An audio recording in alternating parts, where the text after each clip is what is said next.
درود پاک پڑھنے کے بے شمار فضائل و برکات ہیں۔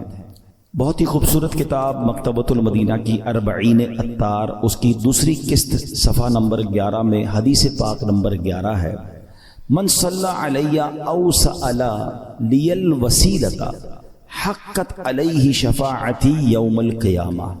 میرے آقا فرماتے ہیں جس نے مجھ پر درود شریف پڑھا یا اللہ پاک کی بارگاہ میں میرے لیے وسیلے کی دعا کی، قیامت کے دن اس پر میری شفاعت ثابت ہو گئی۔ تو درود پاک پڑھنا یہ شفاعت مصطفیٰ صلی اللہ علیہ وسلم حاصل کرنے کا بڑا پیارا طریقہ ہے۔ محبت کے ساتھ بآواز بلند درود پاک پڑھ لیں، صلو علی الحبیب صلی اللہ تعالی علی محمد صلی اللہ علیہ وسلم۔ الحمدللہ ہماری کوشش ہوتی ہے ہم قرآن مجید فرقان حمید کی خوبصورت پیاری آیتوں کو سمجھیں، تلاوت کریں، اس کی تفسیر جانیں اور قرآن کی باتیں کریں۔ آج ایک بنی اسرائیل کی عجیب و غریب بیماری کا ذکر سنیں گے۔ اللہ نے قرآن مجید میں اس کو بیان کیا اور بدقسمتی سے وہ بیماری، وہ ڈیزیز آج ہمارے درمیان بھی پائی جاتی ہے۔ تو یوں سمجھیے کہ یہ ہمارے لیے بھی بڑی ریلیونٹ ہے، ہمیں بھی بہت غور سے اس کو سننا ہے کہ کہیں ہم میں سے کسی کے اندر یہ بری بیماری نہ لگ جائے، اور یہ بیماری ان کو کیوں لگی قرآن نے اسے بھی بیان کیا۔ اللہ قریب قرآن مجید میں ارشاد فرماتا ہے، پارہ نمبر 1 ہے، سورہ بقرہ آیت نمبر 74، ارشاد ہوتا ہے بسم اللہ الرحمن الرحیم، ثم قست قلوبکم من بعد ذلك فهي كالحجارة او اشد قسوة وان من الحجارة لما يتفجر منه الانهار وان منها لما يشقق فيخرج منه الماء وَإِنَّ مِنْهَا لَمَا يَهْبِطُ مِنْ خَشْيَةِ اللَّهِ وَمَا اللَّهُ بِغَافِلٍ عَمَّا تَعْمَلُونَ۔ اب اس آیت کا ترجمہ کیا ہے؟ آسان ترجمہ قرآن کنز العرفان۔ پھر اس کے بعد تمہارے دل سخت ہو گئے تو وہ پتھروں کی طرح ہیں، بلکہ اس سے بھی زیادہ سخت ہو گئے۔ اور پتھروں میں کچھ تو وہ ہیں جن سے ندیاں بہہ نکلتی ہیں، اور کچھ وہ ہیں کہ جب پھٹ جاتے ہیں تو ان سے پانی نکلتا، اور کچھ وہ ہیں جو اللہ کے ڈر سے گر پڑتے ہیں، اور اللہ تمہارے اعمال سے ہرگز بے خبر نہیں۔ یہ جو آخری آیت کا حصہ ہے نا، یہ تو سمجھ لیں یہاں لکھا ہونا چاہیے۔ کیا فرمایا؟ وَمَا اللَّهُ بِغَافِلٍ عَمَّا تَعْمَلُونَ۔ جان لو کہ اللہ تمہارے اعمال سے ہرگز بے خبر نہیں ہے۔ جو کچھ ہم کر رہے ہیں نا، سب اللہ دیکھ رہا ہے۔ ہم بعض اوقات لوگوں سے، رشتہ داروں سے، دوستوں سے چھپانے کی کوشش کر رہے ہوتے ہیں، شہر تبدیل کریں گے، علاقہ تبدیل کریں گے، دروازہ بند کر دیں گے، دنیا میں کوئی نہ دیکھ لے۔ بار بار قرآن انڈیکیٹ کر رہا ہے، وَمَا اللَّهُ بِغَافِلٍ عَمَّا تَعْمَلُونَ۔ اللہ تمہارے اعمال سے ہرگز بے خبر نہیں، وہ دیکھ رہا ہے۔ تو کاش یہ خیال دل میں راسخ ہو جائے کہ میں جو کچھ کرتا ہوں، اچھا کر رہا ہوں یا برا کر رہا ہوں، رب دیکھ رہا ہے۔ اچھے کام میں بھی اچھا عجیب ہیں ہم لوگ نا، برے کام میں لوگ نہ دیکھ لیں اس کی ٹینشن، اچھے کام میں لوگ کیوں نہیں دیکھ رہے اس کی ٹینشن، کسی طرح لوگوں تک پہنچا دوں کہ میں نے کوئی اچھا کام کیا ہے۔ اگر یہ ذہن بن جائے نا کہ دنیا دیکھے نہ دیکھے، اللہ دیکھ رہا ہے، اچھا کروں گا تو اجر اسی سے لینا ہے، اور اللہ نہ کرے برا کروں گا تو سزا بھی اسی نے دینی ہے، تو خیال تو اس کا زیادہ ہونا چاہیے نا، خیال دنیا والوں کا ہے۔ تو بہرحال اب آتے ہیں اس بیماری اور اس آیت کی طرف۔ اس آیت میں قرآن کریم فرقان حمید نے کیا ارشاد فرمایا؟ ثم قست قلوبکم من بعد ذلک، پھر اس کے بعد تمہارے دل سخت ہو گئے۔ یہ کس کی بات ہو رہی ہے؟ بنی اسرائیل کا ذکر ہو رہا ہے۔ ان پر بڑے انعامات ہوئے، بڑی مہربانیاں کی گئی بنی اسرائیل پر، شکر کی بجائے یہ نافرمانی کرتے تھے۔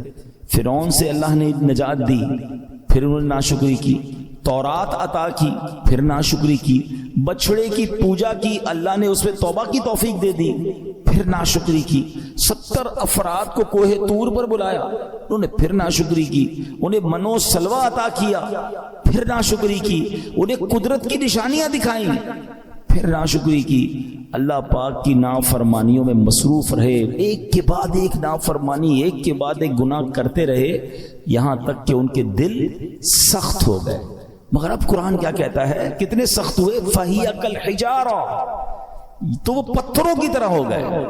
پتھر کتنا سخت ہوتا ہے سمجھیے گا یاد رکھیے سختی کی اور بھی چیزیں ہوتی ہیں. لوہا بڑا سخت ہوتا ہے, لکڑی بڑی سخت ہوتی ہے, مگر لوہا آگ سے نرم ہو جاتا ہے, لکڑی پانی سے نرم ہو جاتی ہے, مگر پتھر کتنا سخت ہوتا ہے, نہ گرمائش میں پگھلتا ہے. ہتھوڑے مار مار کے اس کا برادہ تو کر سکتے ہیں, چورا چورا کر سکتے ہیں, مگر نرم نہیں کر سکتے. تو قرآن نے مثال کیا دی کہ دل پتھر سے سخت ہو گئے. اچھا پھر کہا او اشد قسوہ, پتھر سے بھی زیادہ سخت ہو گئے. اللہ اکبر. ان دلوں کا عالم کیا ہوگا کہ جن کو قرآن کہہ رہا ہے کہ تمہارے دل پتھر جیسے سخت بلکہ اس سے بھی زیادہ سخت ہو گئے. اللہ اکبر. اے میرے پیارے اسلامی, حالانکہ پتھر کی ایک اور تعریف قرآن خود آگے بیان فرما رہا ہے, وَإِنَّ مِنَ الْحِجَارَةِ لَمَا يَتَفَجَّرُ مِنْهُ الْأَنْهَارُ. پتھر میں تو کچھ وہ ہیں جن سے ندیاں بہتی ہیں. وَإِنَّ مِنْهَا لَمَا يَشَّقَّقُ فَيَخْرُجُ مِنْهُ الْمَاءُ. اور کچھ وہ ہیں جو پھٹ جائیں تو ان سے پانی نکلتا ہے. وَإِنَّ مِنْهَا لَمَا يَهْبِطُ مِنْ خَشْيَةِ اللَّهِ. اور کچھ وہ ہیں جو اللہ کے ڈر سے گر پڑتے ہیں, یعنی پتھر بھی اللہ کا خوف کرتے ہیں.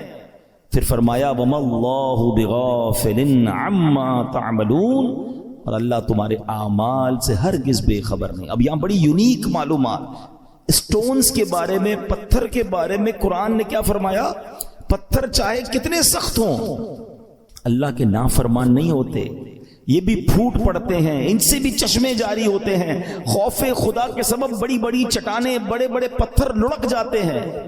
لیکن گناہگاروں کے دل جب سخت ہو جائے نا تو وہ اتنے سخت ہوتے ہیں کہ وہ پتھر سے بھی زیادہ سخت ہو, ان پر کوئی بات اثر نہیں کرتی.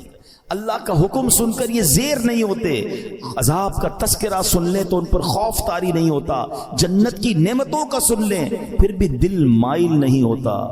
اے میرے پیارے اسلامی بھائیوں, غور کیجئے, آج کے دور میں بھی بعض اوقات ایسے بندے دکھتے ہیں کہ جن کے دل سخت ہو جاتے ہیں. اور سختی کی قرآن نے وجہ جو تفسیر میں ہم نے سنی کہ گناہ پر گناہ, ایک کے بعد ایک دوسرا گناہ. حدیثوں میں یہ مضمون ملتا ہے کہ بندہ جب ایک گناہ کرتا ہے نا تو اس کے دل پر ایک نقطہ لگ جاتا ہے, بلیک ڈاٹ. دوسرا گناہ کرتا ہے پھر دوسرا نقطہ, تیسرا کرتا ہے تیسرا نقطہ, ایک وقت آتا ہے پورا دل ہی کالا ہو جاتا ہے. اب ہدایت کی کوئی بات اثر نہیں کرتی ہے. اسی لیے کہتے ہیں نا, جیسے ہی گناہ ہو جائے ویسے ہی توبہ کر لو, جیسے ہی نافرمانی ہو جائے ویسے ہی نیکی کر لو. کلیریفائی ہونا چاہیے, ہارٹ پیور ہونا چاہیے, آنسو بہایا کرو اللہ کی بارگاہ میں کہ یہ دلوں کو دھو دیتا ہے, دلوں کو صاف کرتا ہے, بندہ خوف الہی سے لرزتا رہے. مگر آج حال یہ ہے کہ دل اتنے سخت ہو گئے, کوئی ہدایت کی بات اثر کرنا تو دور کی بات, اچھی بھی نہیں لگتی. آج کے دور میں کسی سے اچھی بات کرو, قرآن کی بات کرو, دین کی بات کرو, لڑنے لگ جاتا ہے مسلمان ہو کر. یہ کیا ہر وقت بات یہ لگائی بھی ہے, کیوں بھائی اللہ رسول کی بات کرتے ہو, ہم کوئی اور بات کر رہے ہیں. خود سوچیں, ہمیں ہر اس شخص کو سوچنا چاہیے کہیں دل سختی کی طرف تو نہیں جا رہا ہے. اچھا اب پتھروں میں شعور ہوتا ہے, یہ بڑی عجیب بات آج ہم نے سنی, شاید سب بہت ساروں کے لیے نئی بات ہوگی. مفتی احمد یار خان نعیمی بہت بڑے مفسر قرآن ہیں, فرماتے ہیں اس سے معلوم ہوا کہ پتھروں میں بھی شعور ہوتا ہے. یہ الگ بات ہے کہ ہمیں ان کے شعور کی خبر نہیں ہوتی. قرآن میں ایک اور جگہ اللہ نے ارشاد فرمایا, اور داؤد کے ساتھ پہاڑوں اور پرندوں کو تابع بنا دیا کہ وہ پہاڑ اور پرندے تسبیح کرتے ہیں. ہاں پرندے تو تسبیح کرتے ہیں, پہاڑ بھی اللہ کی تسبیح کرتے ہیں. آپ نے نہیں سنا ابو جہل کے ہاتھ میں کنکر تھے نا, کیا آ کر کہا تھا اس نے اللہ کے نبی کو کہ اے محمد صلی اللہ علیہ وسلم, اللہ کے سچے نبی ہو تو بتاؤ میری مٹھی میں کیا ہے. اللہ اکبر. نبی پاک کا کیا خوبصورت جواب تھا, فرمایا میں بتاؤں تیری مٹھی میں کیا ہے, جو تیری مٹھی میں کنکر ہیں بتا دے میں کون ہوں. اور پھر کنکروں نے کلمہ پڑھنا شروع کر دیا. تو پتا چلا کہ پتھر بھی اللہ کی تسبیح کرتے ہیں. اللہ اکبر. اور احد پہاڑ کے بارے میں کون نہیں جانتا. اللہ آپ کو مجھے بار بار مدینہ پاک کی حاضری نصیب فرمائے. نبی پاک علیہ الصلوۃ والسلام, سبحان اللہ, آقا کے معجزات میں سے یہ معجزات ہے کہ جب نبی پاک مدینہ منورہ میں یا مکہ پاک میں سڑکوں پر کسی کے شاہراہ پر تشریف لے جاتے تو آس پاس کے پتھر نبی پاک کو سلام کیا کرتے. احد پہاڑ کے متعلق آقا نے فرمایا احد پہاڑ ہم سے محبت کرتا ہے, ہم اس سے محبت فرماتے ہیں. اب پہاڑ نبی پاک سے محبت کرتا ہے. اور یہ کیسا خوبصورت پہاڑ ہے کہ نبی پاک علیہ الصلوۃ والسلام نے فرمایا کہ احد میرے ساتھ جنت میں جائے گا. اب یہاں علماء نے اور خوبصورت بات کی کہ پہاڑ نبی پاک سے محبت کرے تو جنت میں جائے. تو جب امتی محبت کرے تو اس کا تو عالم ہی کچھ اور ہوگا نا. تو محبت رسول یہ جنت میں جانے کا سبب ہے. مگر جو ہمارا ٹاپک ہے کہ اللہ کی عطا سے یہ پہاڑ یہ پتھر بھی رب کی تسبیح کرتے ہیں, ان میں بھی شعور ہوتا ہے. اللہ اکبر. اور احد کے پہاڑ کی تو یہ فضیلت ہے کہ ایک جگہ نبی پاک علیہ الصلوۃ والسلام نے فرمایا جب تم احد پہاڑ کے پاس آؤ فَكُلُوا مِن شَجَرِهِ, اس پر اگنے والے درخت کے پتے بطور تبرک کھا لیا کرو ہے. اور پھر فرمایا اگرچہ احد پہاڑ پر اگنے والے درخت کے صرف کانٹے ہی ملے, اگر پتے نہ ملے تو کانٹے چبا لیا کرو. اب یہاں تبرک کی دلیل بھی ملتی ہے. بھائی کانٹا کھانے سے کیا فائدہ ہوگا, پتا کھانے سے کیا فائدہ ہوگا, مگر چونکہ یہ جنتی پہاڑ ہے تو آقا نے فرمایا اس سے کچھ نہ کچھ کھا لیا کرو, تبرک لیا کرو. اب پہاڑ مبارک کیسے ہو گیا کہ یہ پہاڑ نبی پاک سے محبت کرنے والا ہے. تو ہم دوبارہ آتے ہیں پیارے اسلامی بھائیوں کہ ایک تو ہم نے یہ سنا قرآن کہتا ہے کہ کچھ پہاڑ پھٹ پڑتے ہیں, کچھ میں سے نہریں جاری ہوتی ہیں, کچھ سے پانی جاری ہوتی ہے, کچھ خوف خدا سے گر پڑتے ہیں. ایک بار امام ابو القاسم کشیری رحمۃ اللہ تعالی لکھتے ہیں کہ اللہ پاک کے ایک نبی کہیں سے گزر رہے تھے, آپ نے ایک چھوٹا سا پتھر دیکھا مگر اس چھوٹے سے پتھر سے مسلسل پانی بہ رہا تھا. آپ بڑے حیران ہوئے. اللہ پاک نے اس پتھر کو بولنے کی طاقت عطا فرمائی اور پتھر کہتا ہے کہ اے اللہ پاک کے نبی, جب سے میں نے سنا ہے معلوم ہوا ہے کہ جہنم کا ایندھن آدمی اور پتھر ہیں. قرآن کہتا ہے نا اے ایمان والو اپنے آپ کو اپنے گھر والوں کو جہنم کی آگ سے بچاؤ جس کا ایندھن آدمی اور پتھر ہے. تو ہم آدمیوں پر تو پتہ نہیں اثر ہوا نہیں ہوا, وہ پتھر کہتا ہے جب سے مجھے معلوم ہوا ہے کہ جہنم میں پتھر ڈالے جائیں گے جب سے میں رو رہا ہوں, جب سے خوف خدا کی حالت سے میری حالت بری ہے, اور یہ جو میرے اندر سے آپ پانی نکلتا دیکھ رہے ہیں یہ خوف خدا کے باعث ہے. آپ اللہ کے نبی تھے, آپ نے اللہ کی بارگاہ میں دعا کی اور اللہ پاک نے یا اللہ اس پتھر کو جہنم سے محفوظ فرما دو. دعا قبول ہو گئی. آپ چلے گئے کہیں, واپس آئے تو پھر اس پتھر سے پانی نکل رہا تھا. تو آپ نے کہا کہ اب تو تمہیں جہنم سے آزادی کی خوشخبری مل گئی, پھر کیوں رو رہے ہو؟ پتھر کو اللہ نے پھر قوت گویائی دی. کہتا ہے ذالک کان بکاء الحزن والخوف وہذا بکاء الشکر والسرور. کہتے حضور پہلے جو آنسو تھے وہ غم اور تکلیف کے تھے, اب جو آنسو ہیں وہ خوشی کے آنسو ہیں کہ اللہ نے جہنم سے آزاد کرا دیا. تو یہ اللہ کی مخلوقات ہیں. اللہ پاک یہ دنیا میں ہر طرف رب کا ذکر ہو رہا ہے. یہ اشرف المخلوقات کہلانے والا ہی غافل ہو جاتا ہے, حالانکہ ہم مجھے اور آپ کو بنایا ہی اللہ کی عبادت کے لیے. دیکھیں نا ہر چیز کے بارے میں ہم یہ جاننے کی کوشش کرتے ہیں what is the reason of the creation. Mobile کیوں بنا ہے؟ بات کرنے کے لیے بنا. اگر اس میں بات کرنے کی صلاحیت ختم ہو جائے, کوئی فنکشن نہ چلے, کیا کریں گے؟ موبائل کا گاربیج کر دیں گے نا. پین کیوں چلتا ہے؟ پین کیوں بنا؟ لکھنے کے لیے. لکھنا ہی نہ انک ختم ہو جائے, کیا کرتے ہو؟ پھر بھی لگاتے ہو, پھینک دیتے ہیں. جو چیز جس لیے بنائی گئی اگر وہ کام نہ کرے تو اسے ڈسپوز کر دیا جاتا ہے. ہمیں کیوں بنایا گیا ہے؟ کبھی سوچا آپ نے؟ قرآن بتائے گا نا. ہمیں بنایا اللہ نے, تو اللہ ہی فرمائے گا نا کیوں بنایا, واٹ از دا ریزن. قرآن میں رب فرماتا وما خلقت الجن والانس الا لیعبدون. ہم نے نہیں بنایا انسان اور جنات کو, بس دیر از اونلی ون ریزن الا لیعبدون. ہم نے اپنی عبادت کے لیے بنایا. یعنی میں اور آپ بنے اللہ کی عبادت کے لیے, کام کچھ اور کر رہے ہیں. نمازیں ہماری قضا ہو رہی ہیں, روزے بہت بڑی تعداد میں لوگ نہیں رکھ رہے, اللہ کی عبادت سے دور, حالانکہ بنایا اس لیے گیا. اور یہ پتھر کا واقعہ آپ نے سنا کہ یہ اس لیے رو رہا ہے کہ کہیں جہنم میں ڈال نہ دیا جائے. کبھی ہمارے آنسو بہے, کبھی ہمیں یہ خیال آیا کہ کہیں مجھے جہنم میں نہ ڈال دیا جائے, کہیں مجھے ایندھن نہ بنا دیا جائے جہنم کا. اللہ اکبر. اب آئیے بیان میں, جیسے میں نے شروع میں کہا کہ ایک بیماری کا ذکر ہوگا, اللہ اس بیماری سے بچائے, اور وہ بیماری ہے دل کی سختی. کیا کہا قرآن نے؟ ثم قست قلوبکم من بعد ذلك فہی کالحجارۃ او اشد قسوا. پھر اس کے بعد تمہارے دل سخت ہو گئے تو وہ پتھروں کی طرح ہیں, بلکہ ان سے بھی زیادہ ہیں. اب دل کتنا اہمیت, کتنا امپورٹنٹ پارٹ ہے ہماری باڈی کا. پیارے آقا علیہ الصلوۃ والسلام حدیث پاک میں ایک جگہ ارشاد فرماتے ہیں جسم میں ایک خون کا لوتھڑا ہے, وہ ٹھیک ہو جائے سارا جسم ٹھیک ہو جائے گا, اور جب وہ لوتھڑا بگڑ جائے نا تو سارا جسم بگڑ جاتا. اور سن لو, وہ لوتھڑا, وہ پارٹ آف دا باڈی بدعہ کیا ہے؟ وہ قلب ہے, وہ دل ہے. تو دل کا خیال میڈیکلی تو لوگ رکھ رہے ہیں, یار کولیسٹرول نہ ہو جائے, ہارٹ اٹیک نہ ہو جائے, بلڈ پریشر نہ ہو جائے, والز بند نہ ہو جائیں, وینز کھلی رہیں, بڑا خیال ہے, ٹھیک ہے یہ تو ظاہری اس دل کی کیفیت ہے نا، مگر اگر اس دل میں ایمان ہی نہ ہو، اس دل میں معاذ اللہ سختی آ جائے، ہدایت کی کوئی بات ہی اثر نہ کرے، یہ دل معاذ اللہ غیبت، چغلی، بغض، کینہ، تکبر اور برائیوں کی آماجگاہ بن جائے تو یہ تو برباد کر دے گا نا، ایمان برباد کر دے گا۔ ہمیں جان لینے والے مرض کا ڈر ہے، ہم ڈسکس بھی کرتے ہیں، ڈاکٹر کے پاس بھی جاتے ہیں، ٹیسٹ بھی کراتے ہیں، جناب بتائیں ہارٹ اٹیک نہ ہو، میری باڈی ٹھیک رہے، کتنی ایکسرسائز کرنی ہے، everybody talk about it. وہ کیوں؟ کہ جان چلی جائے گی نا۔ مگر مجھے بتاؤ جان جانا زیادہ خطرناک ہے یا ایمان جانا زیادہ خطرناک ہے؟ جان تو ویسے ہی جانی ہے، آج نہیں تو کل چلی جائے گی، مرنا تو ہے ہی، اس سے تو کوئی نہیں بچ سکتا، مگر ایمان سلامت لے کر قبر میں جانا یہ زیادہ ضروری ہے نا۔ تو یہ حدیث بھی بتا رہی ہے، قرآن کی آیتیں بھی بتا رہی ہیں کہ دل صاف ہونا چاہیے، دل اللہ کی رحمتوں کے نزول کی جگہ ہونی چاہیے، مگر جن کے دل سخت ہو گئے ہیں وہ غور کریں۔ اب آئیے میرے پیارے اسلامی بھائیوں، حدیث پاک، یہ دل کی سختی سزا کتنی بڑی ہے۔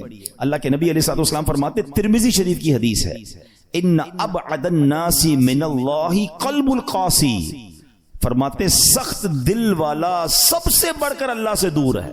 Nobody talk about it، کوئی بات ہی نہیں کرتا، ارے دل سخت ہے، یہ دل نرم ہے، اگر دل سخت ہو گیا نا تو پھر اللہ سے سب سے زیادہ دور وہ ہو جائے گا۔ حضرت مالک بن دینار جیسی عظیم ہستی کا فرمان سنو، فرماتے بندوں کو جو سزائیں دی جاتی ہیں ان میں سب سے بڑی سزا یہ ہے کہ بندے کا دل سخت کر دیا جاتا ہے۔ ہائے نہ نماز میں دل لگے، نہ تلاوت میں دل لگے، نہ دعا میں آنسو بہیں ہیں، نہ ہدایت کی بات اچھی لگے، لوگ نعتیں سن کر رو رہے ہوتے ہیں اور ہم کہتے ہیں بند کرو یار مزہ نہیں آ رہا، یعنی کوئی اچھی بات دل پر اثر نہیں کر رہی، تو چیک کرو کہ یار یہ دل سخت تو نہیں ہو گیا، دروازہ تو بند نہیں ہو گیا۔ یہ سب سے بڑی سزا ہے۔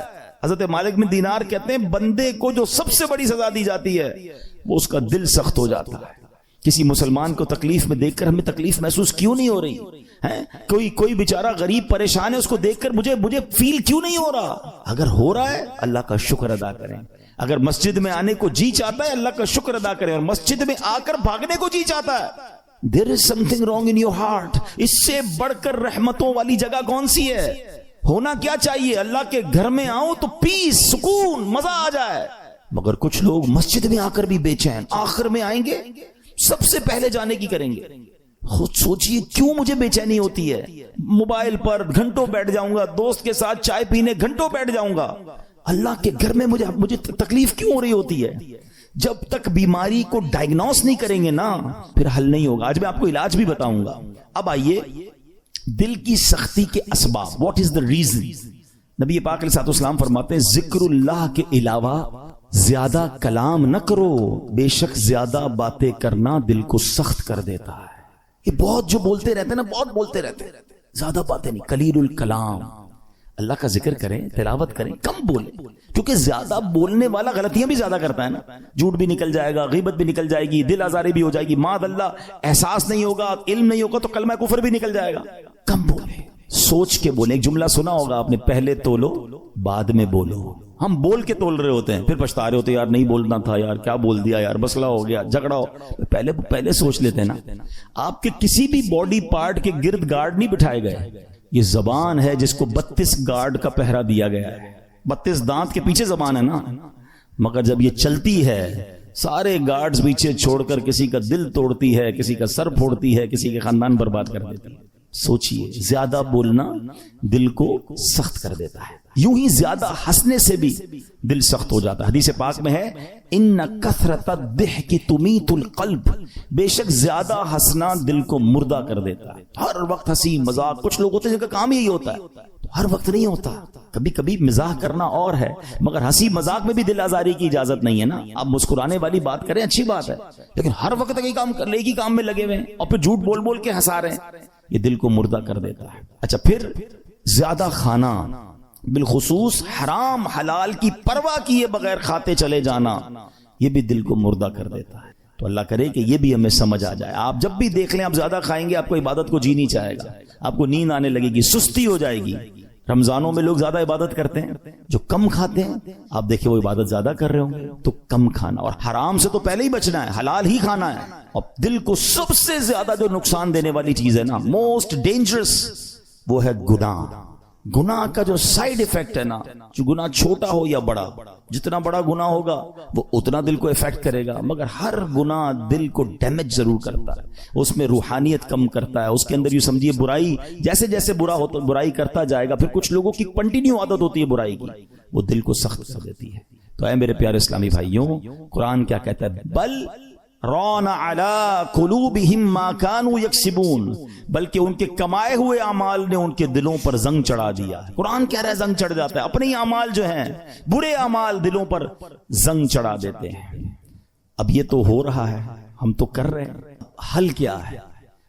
دل صاف کیسے ہوگا، دل نرم کیسے ہوگا؟ آئیے آج اس کا نسخہ بھی لے لیجئے، اور وہ بھی انشاءاللہ حدیث پاک سے ہی پیش کروں گا۔ اللہ کے نبی علیہ الصلوۃ والسلام فرماتے ہیں کہ بے شک جیسے لوہے پر زنگ چڑھتا ہے ایسے ہی دل بھی زنگ آلود ہو جاتے ہیں۔ عرض کی گئی یا رسول اللہ صلی اللہ تعالی علیہ وسلم دل کے زنگ کا علاج کیا ہے؟ ارشاد فرمایا موت کو کثرت سے یاد کرنا اور ذکر اللہ کی کثرت کرنا۔ اللہ کا ذکر یہ دل کا زنگ دور کرتا ہے، تلاوت قرآن یہ دل کا زنگ دور۔ آپ کو کبھی کبھی مزہ نہیں آئے گا، یہ بھی میں آپ کو بتا دیتا ہوں، پہلے سے بتا دیتا ہوں کہ جس کے دل میں پرابلم ہوتی ہے نا، وہ جیسے ہی ذکر اللہ کرے گا اس کو نیند آنے لگے گی، تلاوت کرے گا بوریت شروع ہو جائے گی، مسجد میں آئے گا ٹینشن شروع ہو جائے گی۔ اب آپ کو میں ایک فارمولا دے دیتا ہوں، پہلے ذہن بنا لیں کہ مجھے دل صاف کرنا ہے، مجھے گناہوں کا یہ زنگ اتارنا ہے، مجھے اللہ کی معرفت اپنے دل میں چاہیے۔ تو اب حل کیا ہوگا؟ اب اس کو دنیا کی اگزامپل سے سمجھاتا ہوں۔ مثال کے طور پہ کسی کو بخار ہو جائے اور کوئی وائرس لگ جائے، کھانا اچھا نہیں لگے گا، پانی اچھا نہیں لگے گا، چائے اچھی نہیں لگے گی، جوس اچھا، گھر والے بیچارے سوپ بنا کے دیں گے، نہیں کھانا ہے، منہ کڑوا ہو جاتا ہے۔ آپ کیا کرتے ہیں؟ اچھا نہیں لگتا پھر بھی کھاتے ہیں۔ آپ کو یہ پتا ہے بیک آف دا مائنڈ کہ تھوڑے دنوں کی بات ہے، بلکہ فیملی اچھی نہیں لگتی، بچے اچھے نہیں لگتے، جب بندہ بیمار ہوتا ہے تو ہم بچوں کو گھر سے تو نہیں نکال دیتے، ہمیں پتا ہے طبیعت میری خراب ہے۔ تھوڑے دن کے بعد جیسے ہی بیماری ہٹے گی کھانا بھی اچھا لگے گا، بچے بھی اچھے لگیں گے، ماحول سارا ٹھیک ہو جائے گا۔ پرابلم میرے اندر ہے، ہم کنٹینیو کھاتے ہیں۔ بالکل اسی طرح جب آپ کو ذکر الہی میں مزہ نہ آئے، تلاوت میں لطف نہ آئے، درود پاک میں وہ جو چاشنی ہے نہیں مل رہی، سجدوں کی لذت نہیں مل رہی، بھاگ نہیں جانا مسجد چھوڑ کے، عبادت کرنا چھوڑ نہ دیں، تسبیح رکھ مت دیجیے گا۔ یہ بیماری ہے جو آپ کو نہیں کرنے دے رہی، آپ کنٹینیو کرتے رہیں، ایک وقت آئے گا دل کا زنگ دور ہوگا، ہر ذکر الہی آپ کو مزہ دینے لگے گا، ہر سجدے میں آپ کو معرفت ملنے لگے گی، ہر تلاوت کا ذوق آپ کو ملتا رہے گا، آپ دعا کے لیے ہاتھ اٹھائیں گے، آپ کے آنسو بہنا شروع ہو جائیں گے، کیونکہ اس ٹائم تک آپ کو یہ کرنا پڑے گا تاکہ یہ دل کا زنگ دور ہو جائے۔ اور جب اللہ کے نبی نے فرما دیا ہے کہ موت کو کثرت سے یاد کرنا اور ذکر الہی دلوں کے زنگ کو دور کرتا ہے، ایک اور پرابلم یہ ہے ہم موت بلائے بیٹھے ہیں، ہمارے سامنے جنازے اٹھ رہے ہیں، ہمارے سامنے لوگ دنیا سے جا رہے ہیں، ہم قبرستان جاتے ہیں وہاں بھی لوگ فون پہ مستی مذاق کر رہے ہوتے ہیں۔ ارے پہلے کا دور کیسا تھا؟ جب جنازہ ہوتا تھا نا، میت کے رشتہ دار کو ڈھونڈنا مشکل ہو جاتا تھا، لوگ کہتے کیسے ڈھونڈے، سارے رو رہے ہیں۔ اور سب کیوں روتے تھے؟ ان کو میت سے اتنا پیار نہیں ہوتا تھا، سب کو اپنی موت یاد آتی تھی، وہ قبرستان دیکھ کر سمجھ جاتے تھے کہ ہم نے جانا ہے، مگر ہم موت بلائے بیٹھے ہیں۔ کبھی کبھی ان چیزوں کو یاد کرنا چاہیے۔ آگے سنیے، ایک مرتبہ ایک عورت بی بی عائشہ صدیقہ رضی اللہ تعالیٰ عنہا کی خدمت میں حاضر ہوئی، دل کی سختی کی شکایت کی۔ حضرت عائشہ نے فرمایا اکثری من ذکر الموت، موت کو کثرت سے یاد کرو۔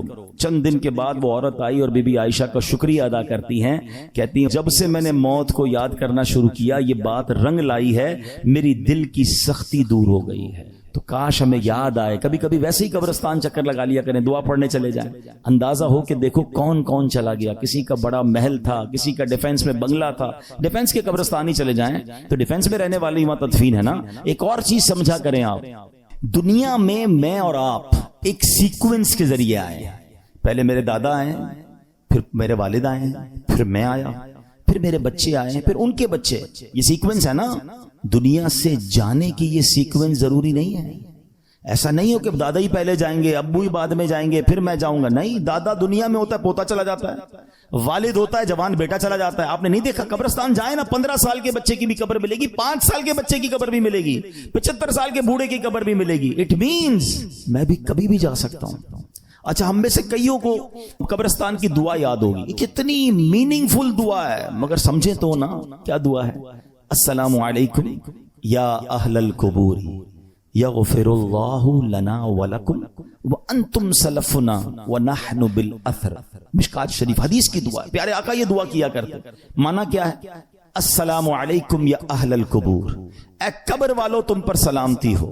پھر کیا فرمایا؟ یغفر اللہ لنا ولکم، اللہ تمہاری اور ہماری مغفرت فرمائے۔ مگر جو اگلا جملہ ہے نا، انتم سلفنا ونحن بالاثر، تم پہلے چلے گئے ہو، ہم بعد میں آنے والے۔ کاش یہ بات سمجھ آ جائے کہ میرا ٹھکانہ وہی ہے، جانا ادھر ہی ہے۔ کون سی ترم خانی کام آئے گی، کون سا جاہو جلال کام آئے گا، کون سے پیسے کام آئیں گے، کون سی پراپرٹی کام آئے گی، سب کچھ ادھر رہ جائے گا۔ اعمال کام آئیں گے۔ 2 گز کی قبر ہے، اربوں پتی کو بھی لٹھے کا کفن ہے، اور فٹ پاتھ پر مرنے والے کو بھی وہی کفن ہے۔ یہ میرا لباس ہوگا، یہ میری قبر ہوگی۔ تو موت کو کثرت سے یاد کرنا یہ دل کو نرم کر دیتا ہے، یہ اس دل کی سختی کو دور کرتا ہے۔ اللہ اکبر۔ سورہ فاتحہ 100 مرتبہ پڑھ کر جو دعا مانگی جائے وہ قبول ہوتی ہے۔ سورہ بقرہ کی تلاوت سے شیطان گھر سے بھاگ جاتا ہے۔ آیت الکرسی پڑھنے سے محتاجی دور ہوتی ہے۔ سورہ کہف کو ہمیشہ پڑھنے والا دجال کے فتنوں سے محفوظ رہے گا۔ والدین کی قبر پر ہر جمعہ سورہ یاسین کی تلاوت کرنے سے اس کی حروف کی تعداد کے برابر ان کے گناہ بخش دیے جاتے ہیں۔ سورہ الدخان پڑھنے سے مشکل دور ہوتی ہے۔ جو قریب المرگ ہو اس پر سورہ جاسیہ کا دم کرنے سے خاتمہ بالخیر ہوتا ہے۔ سورہ حجرات کا پڑھنا اور دم کر کے پینا گھر میں خیر و برکت کے لیے مفید ہے۔ سورہ قاف پڑھنے سے جو باغ ہوتے ہیں ان کے پھلوں میں کثرت ہوتی ہے۔ سبحان اللہ۔ سورہ رحمان 11 بار پڑھنے سے تمام مقاصد پورے ہوتے ہیں۔ سورہ واقعہ جو شخص روزانہ پڑھے گا اسے کبھی فاقہ نہ ہوگا۔ سورہ ملک کو ہر رات پڑھنے والا عذاب قبر سے محفوظ رہے گا۔ سورہ مزمل کو 11 بار پڑھنے سے ہر مشکل آسان ہو جاتی ہے۔ سورہ مدثر کو پڑھ کر حفظ قرآن کی دعا مانگنے سے قرآن کریم کا یاد کرنا آسان ہو جاتا ہے۔ جو بچے حفظ کر رہے ہیں ان کے لیے زبردست وظیفہ ہے۔ سورہ النازعات پڑھنے سے جاں کنی کی تکلیف نہیں ہوگی۔ سورہ ضحیٰ پڑھنے سے بھاگا ہوا آدمی واپس آ جائے گا۔ سورہ علم نشرح کو جس مال پر پڑھ دیا جائے اس میں خوب برکت ہوتی ہے۔ سورہ تین والتین والزیتون جو ہے 3 مرتبہ پڑھنے سے اخلاق و کردار بہتر ہوتے ہیں۔ سورہ علق میں جوڑوں کے درد کا علاج ہے۔ سورہ قدر جو صبح و شام پڑھے اللہ عز و جل اس کی عزت بڑھا دے گا۔ سورہ بینہ برس اور یرکان کا علاج ہے۔ جس آدمی یا جانور کو نظر لگی ہو اس پر سورہ عادیات کا دم مفید ہے۔ سورہ قارعہ پڑھنے سے بلاؤں سے حفاظت رہتی ہے۔ سورہ تکاثر کو 300 بار پڑھنے سے جلد قرض ادا ہو جاتا ہے۔ کئی لوگ کہتے ہیں جناب قرض بہت ہے، چلے قرآن کا وظیفہ لے لیں، الہاکم التکاثر، یہ جو سورت ہے 300 بار پڑھنے سے بہت جلد قرض اتر جاتا ہے۔ سورہ عصر پڑھنے سے غم دور ہو جاتا ہے۔ سورہ ہمزہ اور سورہ فیل دشمن کے شر سے حفاظت کے لیے، اور سورہ قریش جان کی حفاظت کے لیے بڑی مجرب ہے، بڑا کمال کا وظیفہ ہے۔ سورہ ماعون بڑی مشکل کے وقت میں پڑھنا بہت مفید ہے۔ سورہ کوثر کی تلاوت سے بے اولاد صاحب اولاد ہو جاتا ہے۔ کئی بے اولاد بھی وظائف مانگ رہے ہوتے ہیں۔ سورہ کافرون 1/4 قرآن کے برابر ہے۔ سورہ زلزال نصف قرآن کے برابر ہے۔ سورہ اخلاص 1/3 قرآن کے برابر ہے، اور سورہ فلق اور سورہ ناس سے جن اور شیطان اور حاسدوں کے شر سے حفاظت رہتی ہے۔ پھر کیوں نہ ہم قرآن سے دوستی کر لیں، کیوں نہ قرآن کو اپنا ورد بنا لیں۔